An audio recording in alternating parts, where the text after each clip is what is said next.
Xo'p, demak yangi mavzu ikkilangan burchak. Diqqat bilan ahamiyat berib eshitib turinglar o'quvchilar. Ikkilangan burchak. Hamma holatlari uchun formulalarni tushuntiraman. Diqqat bilan ahamiyat berib eshitib turinglar. Boshladik. Demak, deylik sinus 2 alfadan boshlaylik. Sinus 2 alfa nimaga teng bo'ladi? Sinus 2 alfaning formulasi 2 ko'paytirilgan sinus alfa ko'paytirilgan kosinus alfaga teng. Bu qayerdan kelib chiqadi desalaringiz, biroz oldin biz yig'indi formulalarini o'tdik-ku. Ya'ni sinus 2 alfani alfa plus alfa desalaringiz, bemalol mana shundan yoyib chiqsalaringiz bo'ladi. Tushunarli bo'ldimi? Eslaringizda ham qoldi. Sinus 2 alfa mana shu ko'rinishda yoyib chiqilar ekan. Endi kosinus 2 alfa. Kosinus 2 alfani 3 ta formulasi bor. Birinchi formulasi kosinus kvadrat alfa minus sinus kvadrat alfaga teng. Keyingisida kosinus 2 alfani faqat sinusga bog'liqlik formulasi. 1 minus 2 sinus kvadrat alfaga teng. Sinus 2 kosinus 2 alfani endi faqat kosinusga bog'liqlik formulasi. 2 kosinus kvadrat alfa minus 1 ga teng. Bular qayerdan kelib chiqadi desalaringiz, mana bu yerda sinus kvadratning o'rniga asosiy ayniyatga ko'ra 1 minus kosinus kvadratni qo'ysalaringiz, kosinusga bog'liqlik formulasi chiqadi. Kosinus kvadratning o'rniga 1 minus sinus kvadratni qo'yadigan bo'lsalaringiz, sinusga bog'liqlik formulasi kelib chiqadi. Endi shu yerda sinus 2 alfani tangenusga bog'liqlik formulasi ham mavjud. Xo'p, u qanaqa bo'ladi? Sinus 2 alfa teng 2 tangenus alfa taqsim 1 plus tangenus kvadrat alfaga teng. Kosinus 2 alfani endi tangenusga bog'liqlik formulasi nima desak, 1 minus tangenus kvadrat alfa taqsim 1 plus tangenus kvadrat alfaga teng bo'lar ekan. Tushunarli bo'ldimi? Ko'ryapsizlarmi? Sinusning nechta formulasi bor? Sinusda 2 ta formulasi bor. 2 sinus alfa kosinus alfa bittasi, keyin tangenusga bog'liqlik formulasi 2 tangens alfa taqsim 1 plus tangens kvadrat alfa. Xohlasak o'quvchilar shuni kotangenusga bog'lab topsak ham bo'ladi. Ya'ni sinus 2 alfani kotangensga bog'laydigan bo'lsak 2 kotangens alfa taqsim 1 plus kotangens kvadrat alfa bo'ladi. Tushunarli bo'ldimi? Tangens kvadrat o'rniga 1 taqsim kotangens kvadrat qo'yib soddalashtiradigan bo'lsak, xuddi mana shu ko'rinishdagi formulaga kelib qoladi. Endi mana buni ham kosinus 2 alfani ham kotangensga bog'laydigan bo'lsak, kotangens kvadrat alfa minus 1 kotangens kvadrat alfa plus 1 hosil bo'ladi. Tushunarli bo'ldimi? Endi tangens 2 alfa. Tangens 2 alfani tangensga bog'liqlik formulasi. 2 tangens alfa taqsim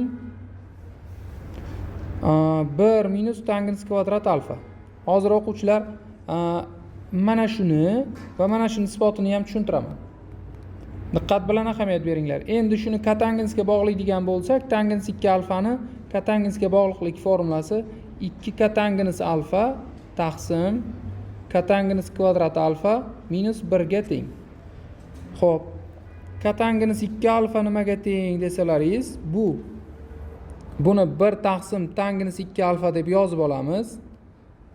1 minus tangens kvadrat alfa taqsim 2 tangens alfaga teng, yoki bo'lmasam kotangens kvadrat alfa minus 1 taqsim 2 kotangens alfaga teng deb yozish mumkin. Tushunarli bo'ldimi o'quvchilar?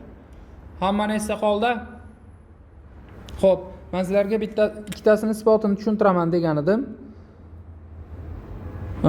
Qaranglar. Diqqat bilan ahamiyat beringlar. Deylik, sinus 2 alfa. Sinus 2 alfani qanaqa qilib isbotlaymiz? Tangensga bog'liqlik formulasini. Sinus 2 alfani mana bu ko'rinishda yozib olaman. Sinus 2 alfa taqsim 1 deb yozaman. Keyin sinus 2 alfani 2 sinus alfa ko'paytirilgan kosinus alfa taqsim 1 ni sinus kvadrat alfa plus kosinus kvadrat alfa deb yozib olaman. Tushundilaringiz o'quvchilar? Endi surat va mahrajini kosinus kvadratga bo'lib yuboraman. 2 sinus kvadrat alfa kosinus kvadrat alfa kvadrat yo'q. Kosinus alfani bo'laman kosinus kvadratga.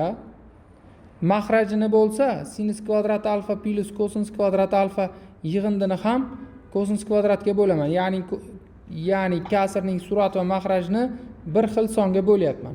Suratda 2 tangens alfa, mahrajda bo'lsa 1 plus tangens kvadrat alfa hosil bo'ladi.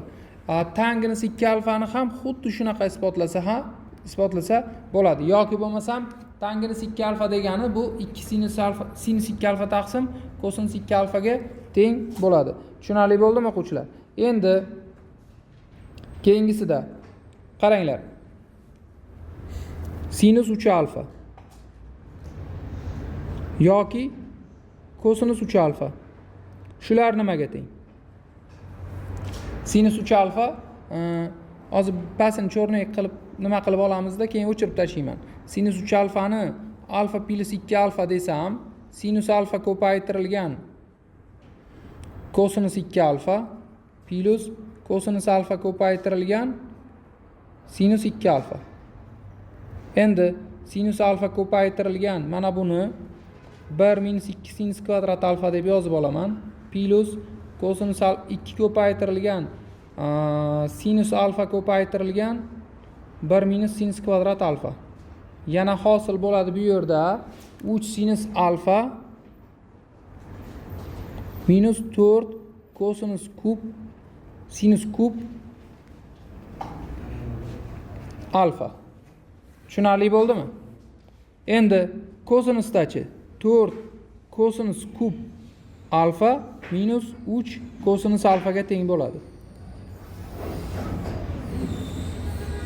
Tushunarli bo'ldimi? Demak, sinus alfamiz mana bu ko'rinishda, kosinus 3 alfamiz mana bu ko'rinishda bo'lar ekan.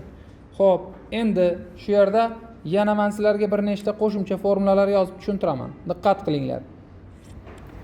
Deylik, biz asosiy ayniyatlarni bilamiz, o'quvchilar. Ya'ni qaysi asosiy ayniyatlarni nazarda tutyapman? Birinchisi sinus kvadrat alfa plus kosinus kvadrat alfamiz nimaga teng edi? 1 ga teng edi, to'g'rimi?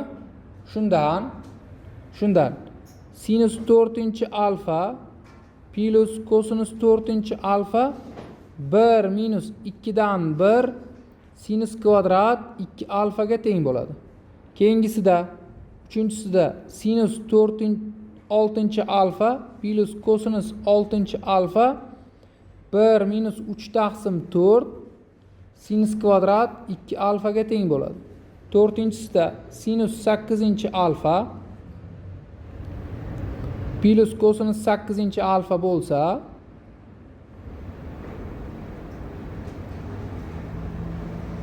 bu o'quvchilar hozir 1 minus 1 taqsim 2 sinus kvadrat 2 alfaning kvadrati minus 1 taqsim 8 sinus 4 2 alfaga teng bo'ladi. Endi 5-sida sinus 4 alfa minus kosinus 4 alfa nimaga teng bo'ladi desalaringiz, minus kosinus 2 alfaga teng bo'ladi. 6-sida sinus 6 alfa minus kosinus 6 alfa nimaga teng bo'ladi desalaringiz, bu minus kosinus 2 alfa ko'paytirilgan sinus 4 alfa hozir 1 minus 1 taqsim 4 sinus kvadrat 2 alfaga teng bo'ladi. Sinus 8-ni ham xuddi shunaqa hisoblab topsalaringiz bo'ladi o'quvchilar. Soddalashtirib a minus b a plus b ning kvadrati kubidan foydalanib.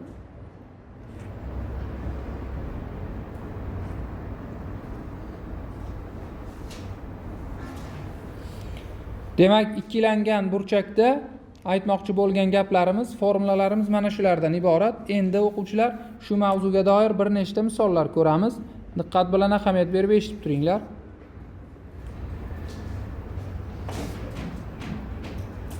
Xo'p, boshladik. Birinchi misolimizda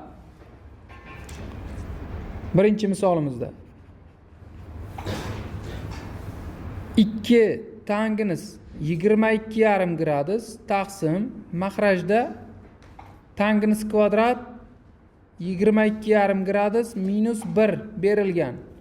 Agar mahrajni o'rnini almashtirsam, minus ishora oldinga chiqadi. 2 tangens 22,5 gradus taqsim nimani beradi o'quvchilar? 1 minus tangens kvadrat 22,5 gradus bo'ladi. Bu qaysi formulaga kelyapti? Mana tepaga ko'taryapman. Nimaga kelar ekan o'quvchilar? Tangens ikkilanganiga kelar ekan. Shundan minus tangens ikkilangani 22 ni 22,5 2 ga ko'paytirsak 45 gradusga kelar ekan. Tangens 45 gradusda 1 ga teng, oldidagi minus bilan minus 1 chiqadi. Birinchi misolimiz. Ikkinchi misolimizda qaranglar. Tangens 5 pi taqsim 12 taqsim 1 plus tangens kvadrat 5 pi taqsim 12. Mana bu oldida agar 2 bo'lganida edi, u sinusni ikkilanganiga kelardi. Mana qaranglar o'quvchilar. Agar oldida 2 bo'lganida, lekin bu yerda 2 yo'q. Shu uchun biz 1 taqsim 2 ko'paytirilgan 2 ko'paytirilgan tangens 5 pi taqsim 12 taqsim 1 plus tangens kvadrat 5 pi taqsim 12 deb yozsak bo'ladi. Ya'ni bu yerda oldiga 2 ni bersak, mana bu misolda hech nima o'zgarmaydi. Baribir, chunki 2 dan 1 yozyapmiz-ku. 2 dan 1 sinus ikkilanganini beradi. 2 ko'paytirilgan 5 pi taqsim 12. Endi hosil bo'ladi bizda 2 dan 1 sinus 5 pi taqsim 6. 5 pi taqsim 6 degani o'quvchilar sinus 150 gradus degani. 150 gradusni 90 plus 60 gradus deb yozib olamiz. 90 plus 60 nechinchi chorakka o'tadi? 90 plus 60 nechinchi chorakka o'tarkan? Ikkinchi chorakka. Nomi o'zgaradi-da, 2 dan 1 kosinus 60 gradus. Kosinus 60 gradus 2 dan 1 ga teng. 2 dan 1 kira 2 dan 1. Misolimiz javobi 1 taqsim 4 bo'lar ekan. Tushunarli bo'ldimi? Eslaringizda qoldi? Davom etamiz yana. Qaranglar o'quvchilar. Keyingisida bizga berilgan kosinus 2 alfa. Kosinus alfamiz teng ekan 0,125 ga, ya'ni 4 dan 1 ga bo'lsa, kosinus 2 alfani toping deb savol berilgan. Kosinus 2 alfani qanaqa qilib topamiz? Formulasi nima edi? 2 kosinus kvadrat alfa minus 1 edi. 2 ko'paytirilgan kosinus o'rniga 1 taqsim 4 ni qo'ysam, uni kvadrati minus 1. 2 ko'paytirilgan 1 taqsim 16 minus 1 minus 7 taqsim 8. 8 dan 1 minus 1 minus 7 taqsim 8 bo'ladi. 4-chi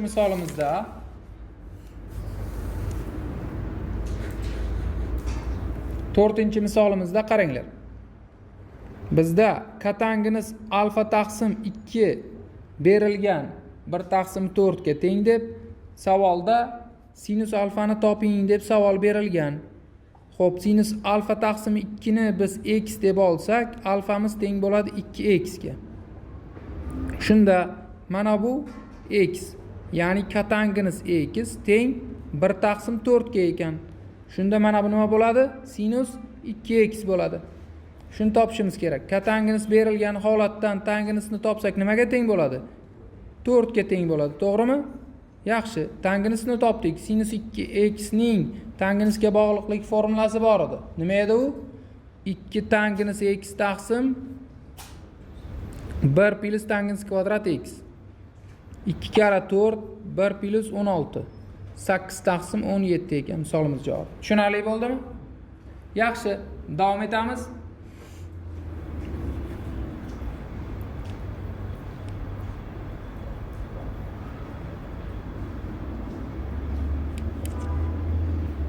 To'rtinchi misolimiz ketdi. 5-misolda agar kosinus alfa 5 dan 1 ga teng bo'lsa, kosinus alfa 1 taqsim 5 ga teng bo'lsa, biz mana bu ifodani qiymatini topishimiz kerak. Ya'ni 2 sinus alfa minus sinus 2 alfa taqsim makrajda 2 sinus alfa plus sinus 2 alfa. Shu ifodani qiymatini topishimiz kerak ekan. Qanaqa qilib topamiz o'quvchilar? Diqqat bilan ahamiyat berib eshitinglar.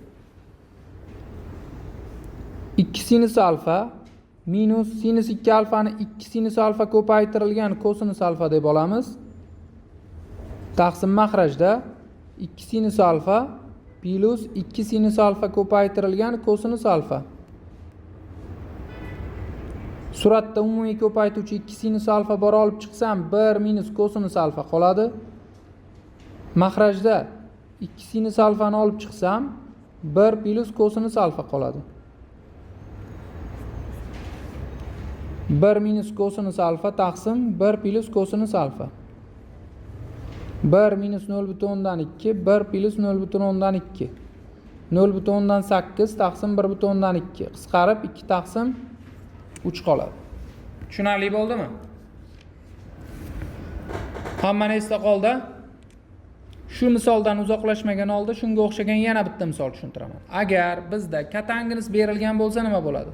Katangimiz alfa 1 taqsim 3 ga teng va 2 kosinus kvadrat alfa minus sinus 2 alfa 2 sinus kvadrat alfa minus sinus 2 alfa. Surat va makrajini sinus kvadratga bo'lishimiz kerak. Bo'lganimizda 2 kosinus kvadrat alfa taqsim sinus kvadrat alfa minus mana bu sinus 2 alfani yoyib chiqaman. 2 sinus alfa kosinus alfa taqsim sinus kvadrat alfa. Makrajdagi ifodalarni ham shunaqa bo'lib chiqaman. 2 sinus kvadrat alfa taqsim sinus kvadrat alfa minus 2 sinus alfa ko'paytirilgan kosinus alfa taqsim sinus kvadrat alfa. Bu 2 katanginus kvadrat alfa minus 2 katanginus alfa.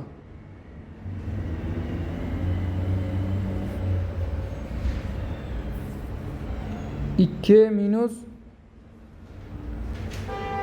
2 katanginus alfa. Katanginus alfa bizda nimaga teng edi?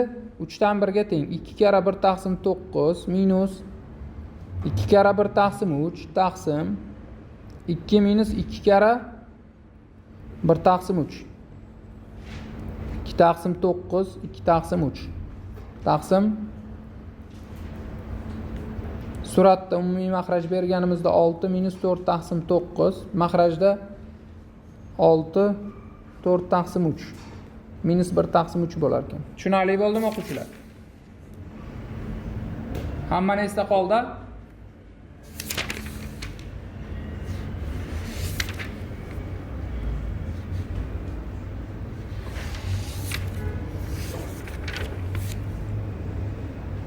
Keyingi savolda 7-savolda agar sinus alfa plus kosinus alfa minus 3 dan 1 ga teng bo'lsa biz topishimiz kerak sinus 2 alfani. Qanday qilib topamiz? Tenglikni ikkala tarafini kvadratga oshirsak sinus kvadrat alfa plus 2 kara sinus alfa ko'paytirilgan kosinus alfa plus kosinus kvadrat alfa 1 taqsim 9 ga teng. Sinus kvadrat plus kosinus kvadrat nimani berardi? 1 ni berardi. 1 plus mana bu hozir o'rgatdim sinus 2 alfa ga teng. Teng 1 taqsim 9. Ayirish bo'lib o'tadi-da. Sinus 2 alfa teng minus 8 taqsim 9. Qolgan ifodalarni, formulalarni tepada yozib ko'rsatdim o'quvchilar. Hattoki sinus 3 alfa, kosinus 3 alfaga doir misollar ham berilgan ekan. Mana bunga doir misollar ham berilgan. Mana formulaga doir ham. Hammasini yozib o'rgansalaringiz sizlarda muammo qolmaydi. Shunda formulalarni nomerlab chiqsak ham bo'ladi. Birinchisi, bu ikkinchisi, bu uchinchisi, bu 4, 5, 6, 7, 8. Bu 9. Mana bu 10. Bu 11. Shu yerda 12 ham bor edi, aralashib ketgan. 11-da mana bu isbot tushuntirilgan. Mana 1 2 3 4 5 larni ham qo'shadigan bo'lsak, kamida bir 20 ta nomer 20 ta formula o'rgatdim. Yaxshilab o'rganib olinglar o'quvchilar. Tushunarli? Mana shu formulalar bilan ishlasalaringiz sizlarda ikkilangan burchakda muammolar qolmaydi. Hattoki ikkilangan burchak emas, yarim burchakda ham muammolaringiz qolmaydi. Keyingi o'tadigan mavzumizda. Yarim burchak ham ikkilangan burchakka bog'liq. Hozir endi yarim soat 40 minut 50 minut shu mavzuga doir misol yechganimizda ancha yaxshi tushunib olasizlar.